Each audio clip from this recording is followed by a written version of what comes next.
तो भाई यहाँ पर फाइनली नेटफ्लिक्स ने अपनी तरफ से एक और धांसू सीरीज रिलीज कर दी है जिसका नाम है स्क्विड गेम। और इस सीरीज को बहुत हद तक मनी हाइस्ट से भी कंपेयर किया जा रहा है। दोस्तों आइए कंपेयर करते हैं बारी बारी से सारे मनी हाइस्ट के कैरेक्टर्स को। कौन स्क्विड गेम को सरवाइव कर पाएगा, कौन बचेगा, कौन मर जाएगा, सारे कैरेक्टर को बारी बारी कंपेयर किया जाएगा। लेकिन दोस्तों अभी तक आपने मनी हाइस्ट नहीं देखी है तो प्लीज इस वीडियो को स्किप कर देना, क्योंकि भाई अगर आपने मनी हाइस्ट नहीं देखी है तो आप इस वीडियो को बिल्कुल भी रिलेट नहीं कर सकते, और अगर स्क्विड गेम नहीं देखी है तो और भी नहीं कर सकते। तो भाई एंड तक देखते रहिए इस वीडियो को, बहुत ही इंटरेस्टिंग वीडियो होने वाला है। लेकिन दोस्तों अभी तक आपने इस चैनल को सब्सक्राइब नहीं किया है तो प्लीज चैनल को सब्सक्राइब कर लीजिए, क्योंकि इसी तरह के वीडियो हम आपके लिए लाते रहते हैं। So without getting any delay, let's get started.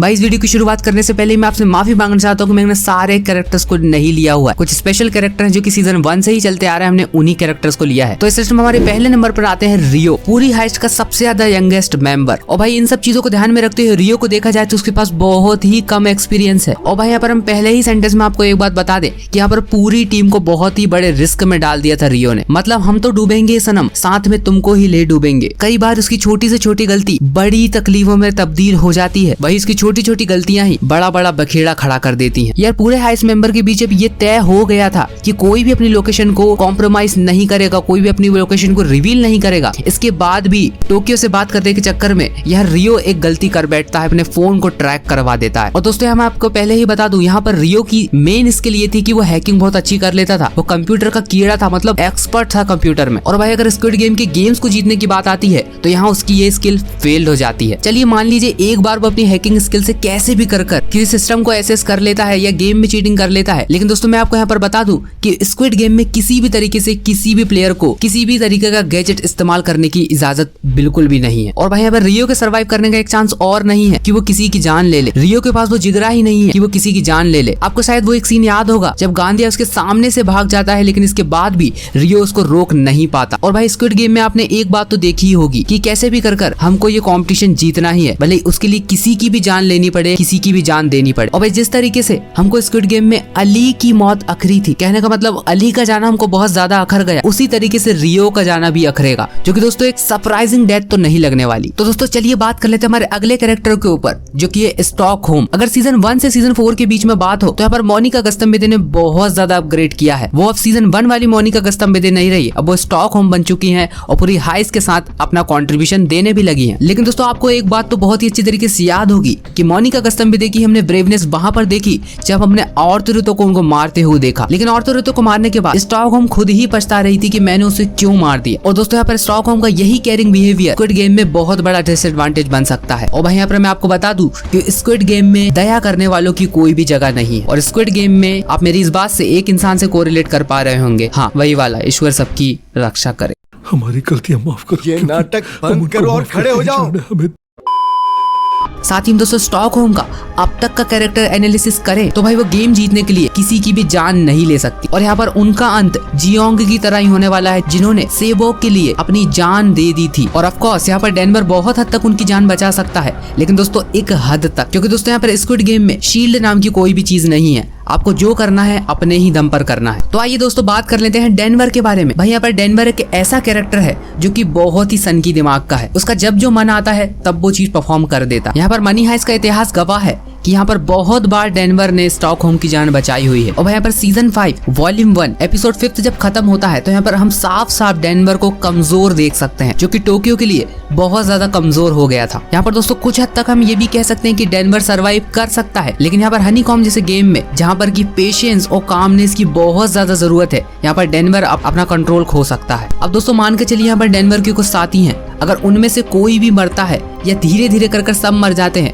तो यहाँ पर हो सकता है कि डेनवर का मनोबल भी कमजोर हो जाए। और वो भी हो सकता है कि यहाँ पर अपना वो फोकस खो दे। उसकी बहादुरी कुछ हद तक कुछ मैचेस उसे जिता भी दे, लेकिन वो आखिरी तक बिल्कुल भी नहीं टिकने वाला। तो दोस्तों आइए बात करते हैं हमारे अगले कैरेक्टर के बारे में, जिसका नाम है हेलसिंकी। भाई हेलसिंकी बहुत हद तक स्क्विड गेम के बहुत सारे मैचेस जीत सकता था, लेकिन दोस्तों हम ये सब बहुत अच्छे तरीके से जानते हैं कि यहाँ पर हेलसिंकी बहुत ही ज्यादा नरम दिल का इंसान है और अपने फ्रेंड्स के बारे में बहुत हद तक केयर करता है, जहाँ तक कि वो एक बार अपने बारे में भले ही भूल जाए लेकिन अपने दोस्तों की केयर करना कभी भी नहीं भूलता। हेलसिंकी का जेंटल नेचर ही स्क्विड गेम में बहुत बड़ा डिसएडवांटेज साबित हो सकता है। यहाँ पर दोस्तों स्क्विड गेम में एक मार्वल वाला गेम खेला गया था, शायद आपको याद होगा। एक बार हो सकता है कि फिर हेलसिंकी अपने दोस्तों के खिलाफ चला भी जाए, लेकिन दोस्तों हनीकॉम्ब वाला गेम खेलने के लिए बहुत हद तक स्किल रिक्वायर्ड है। लेकिन टग ऑफ वॉर जैसे गेम में हेलसिंकी का कोई जवाब नहीं रहने वाला, वो इस गेम को अकेला ही जीत सकता है। तो यहाँ पर दोस्तों हम बहुत हद तक ये कह सकते हैं कि हेलसिंकी यहाँ पर सर्वाइव कर सकता है आखिरी राउंड तक। तो चलिए दोस्तों बात करते हैं हमारे ब्रेवियस्ट कैरेक्टर ऑफ द हाइस्ट की, टोक्यो। भाई टोक्यो के बारे में समय कोई भी बुरा नहीं सुनना चाहता, क्योंकि उसने हाइस्ट के लिए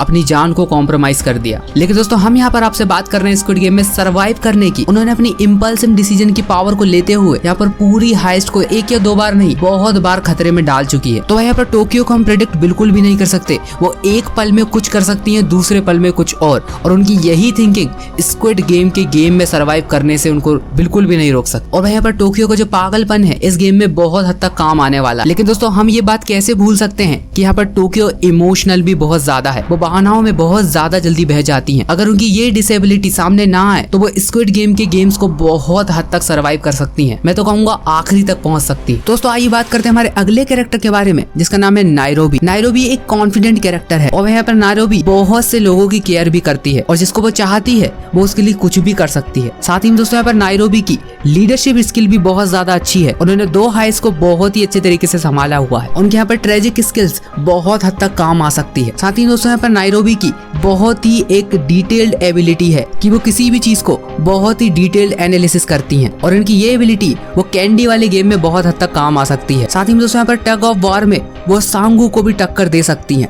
लेकिन यहाँ पर दोस्तों अगेन उनके इमोशंस को उनको कंट्रोल में रखना पड़ेगा, नहीं तो उनका ये गेम बहुत हद तक हार सकती है। तो दोस्तों आइए बात करते हैं हमारे अगले कैरेक्टर के ऊपर, जिसका नाम है पलेर्मो। भाई पूरे रॉबर्ट्स पलेर्मो को पसंद करें या ना करें, लेकिन दोस्तों यहाँ पर पलेर्मो सबसे ज्यादा स्मार्टेस्ट कैरेक्टर है पूरी मनी हाइस्ट में। पलेर्मो एक बहुत ही ट्रेंड इंजीनियर है और यहाँ पर दोस्तों कठिन से कठिन कंडीशन में और कठिन से कठिन क्वेश्चन का आंसर वो तुरंत लेकर आ जाता है। यहाँ पर पूरा प्लान पलेर्मो ने भी बैठकर बनाया हुआ है। तो यहाँ पर प्लान बनाने की उनकी ये स्किल को हम नजरअंदाज बिल्कुल भी नहीं कर सकते। लेकिन दोस्तों यहाँ पर पलेर्मो बाकी प्लेयर्स की तरह नहीं है। जैसे कि नायरोबी टग ऑफ वॉर में बहुत अच्छी लीडर बन सकती है, वही पलेर्मो उससे भी अच्छा लीडर बन सकता है। लेकिन दोस्तों अगर इसी गेम में बर्लिन भी खेल रहा है तो यहाँ पर बहुत हद तक पलेर्मो अपना फोकस लूज कर सकता है। लेकिन दोस्तों एक बार हम बर्लिन वाला पॉइंट हटा दे तो यहाँ पर पलेर्मो बहुत ही गजब प्लेयर है। तो आइए दोस्तों बात करते हैं हमारे सबसे फेवरेट कैरेक्टर की, जिसका नाम है बर्लिन। तो भाई यहाँ पर बर्लिन के बारे में मुझे आपको ज्यादा बताने की जरूरत है नहीं। उन्होंने 2 हाइस को प्लान किया हुआ है और यहाँ पर दोनों ही हाइस को ऑलमोस्ट बहुत ही अच्छे तरीके से प्लान भी किया हुआ है। चलिए दोस्तों यहाँ पर बर्लिन को सीजन 1 से कंपेयर करते हैं। वो अपनी लाइफ के कुछ आखिरी दिन बहुत ही अच्छे तरीके से जीना चाहते थे। वो करना चाहते थे जो कि वो पसंद करते थे। यहाँ पर दोस्तों उनके पास खोने के लिए कुछ भी नहीं था, जो कि दोस्तों यहाँ पर मनी हाइस्ट के लिए बहुत ही ज्यादा दुखदाई और खतरनाक चीज थी। लेकिन दोस्तों बात करें अगर स्क्विड गेम की तो उनकी यही एबिलिटी काम आ सकती है। हम दोस्तों यहाँ पर बर्लिन का कैरेक्टर बहुत हद तक उन दादाजी से कंपेयर भी कर सकते हैं। यहाँ पर बर्लिन की एक बात तो थी कि यहाँ पर बर्लिन इमोशनलेस था, तो वह यहाँ पर बहुत हद तक बर्लिन भी सर्वाइव कर सकता है स्क्विड गेम को। तो दोस्तों आइए बात करते हैं हमारे अगले कैरेक्टर के बारे में, जिसका नाम है लिस्बन। तो भाई यहाँ पर लिस्बन की लीडरशिप स्किल्स की बात करें तो वो आउटस्टैंडिंग है, क्योंकि भाई यहाँ पर प्रोफेसर के डिसअपीयरेंस में पूरी हाइस को संभालने वाली लिस्बन ही है। और भाई यहाँ पर किसी भी प्लान को पूरे तरीके से एग्जीक्यूट करने में उनका जवाब नहीं है। उनका डिसिप्लिन, एक ही जगह पर फोकस्ड रहना, red light green light, honeycomb round जैसे गेम में बहुत हद तक काम आ सकता है। लेकिन दोस्तों यहाँ पर लिस्बन की एम्पैथी बहुत हद तक घातक साबित हो सकती है इस गेम में, जो कि वो मार्वल वाले गेम में बहुत हद तक गलत साबित हो सकती है। और भाई यहाँ पर बहुत हद तक बर्बादी भी हो सकती है, क्योंकि यहाँ पर प्रोफेसर के साथ अगर वो खेल ली तो यकीन मानिए कल्याण हो जाएगा। फिर तो है यहाँ पर लिस्बन का मरना तय है। तो दोस्तों आइए बात करते हैं हमारे आखिरी हाइस के मेंबर के बारे में, जिसका नाम है दी प्रोफेसर। प्रोफेसर यहाँ पर पूरे हाइस के मास्टरमाइंड थे। भाई यहाँ पर मुझे तो ऐसा नहीं लगता कि यहाँ पर किसी भी गेम में यहाँ पर प्रोफेसर अटकने वाले हैं। यहाँ पर दोस्तों अगर मनी हाइस में उनकी स्किल्स को ध्यान में रखा जाए तो उन्होंने प्लान को बहुत ही बारीकी से प्लान किया हुआ था। बैंक ऑफ स्पेन के समय के दौरान बहुत सी कंडीशन ऐसी है जहाँ पर उनको अपने इमोशन के साथ कॉम्प्रोमाइज करना पड़ा, लेकिन दोस्तों इनके बाद भी उन्होंने अपने आप को संभाला और अपनी हाइस को कंटिन्यू रखा। साथ ही दोस्तों प्रोफेसर के इमोशन कभी भी दोस्तों उनके इंपॉर्टेंट डिसीजंस के बीच में नहीं आए। साथ ही दोस्तों हमने मनी हाइस में उनकी एनालिसिस पावर को भी बहुत ही ध्यान से देखा, और दोस्तों यहाँ पर यही पावर रेड लाइट और ग्रीन लाइट जैसे गेम में बहुत हद तक काम आ सकती है। साथ ही दोस्तों कैंडी वाला गेम तो आपको याद ही होगा, वो झट से इस गेम की रूट को एनालाइज कर इस गेम को जल्दी से जल्दी पार करने की कोशिश करेंगे और यहाँ पर इस गेम को क्रैक करने का बहुत ही अच्छा सॉल्यूशन भी निकाल सकते हैं। जहाँ तक कि दोस्तों मार्वल वाले गेम में भी वो कुछ ना कुछ जुगाड़ लगा कर कैसे भी कर अपने दिमाग का यूज कर अपने पार्टनर को भी बचा सकते हैं, साथ ही में खुद भी बचकर बाहर आ सकते हैं। साथ ही में दोस्तों प्रोफेसर का एक्सपीरियंस ही इतना तेज है कि वो ग्लास वाले गेम में नॉर्मल ग्लास और टेम्पर्ड ग्लास में झट से अंतर पता कर लेंगे। और भाई यहाँ पर टग ऑफ वार जैसे गेम की बात करें और फाइनल राउंड की बात करें तो वो उसको भी बहुत आसानी से जीत सकते हैं, क्योंकि भाई यहाँ पर दिमाग के साथ साथ उन्होंने बॉडी पर भी ध्यान दिया है भाई। और भाई यहाँ पर स्क्विड गेम की टैगलाइन ही यही है कि यहाँ पर आपको स्ट्रॉन्ग होने की जरूरत नहीं है, बस थोड़ा स्मार्ट होने की जरूरत है और ट्रेजिक होने की जरूरत है। और भाई यहाँ पर एग्जैक्टली यही जॉब तो प्रोफेसर की है, तो यहाँ पर प्रोफेसर 100% सर्वाइव कर सकते हैं स्क्विड गेम में। तो भाई यहाँ पर मेरी तरफ से थे ये 10 कैरेक्टर जो कि हो सकता है कुछ इसमें से सर्वाइव करें, कुछ इसमें से ना कर पाए। दोस्तों आपके अकॉर्डिंग कौन सा कैरेक्टर यहाँ पर सर्वाइव कर सकता है, कौन सा नहीं कर सकता, नीचे कमेंट बॉक्स में बताना बिल्कुल भी मत भूलिए। बाकी दोस्तों आप क्या स्क्विड गेम के 6 गेम पार कर सकते हैं? अगर स्क्विड गेम के फैन हो तो इस चीज को मेंशन करना भी बिल्कुल मत भूलना। बाकी दोस्तों मिलता हूँ मैं आपसे अगले एक वीडियो में। और हाँ भाई स्क्विड गेम पर भी बहुत सारे वीडियो आने वाले हैं, तो चैनल को जल्दी जल्दी सब्सक्राइब तो कर ही लेना। बाकी मिलता हूँ मैं आपसे अगले एक वीडियो में, तब तक के लिए बाय।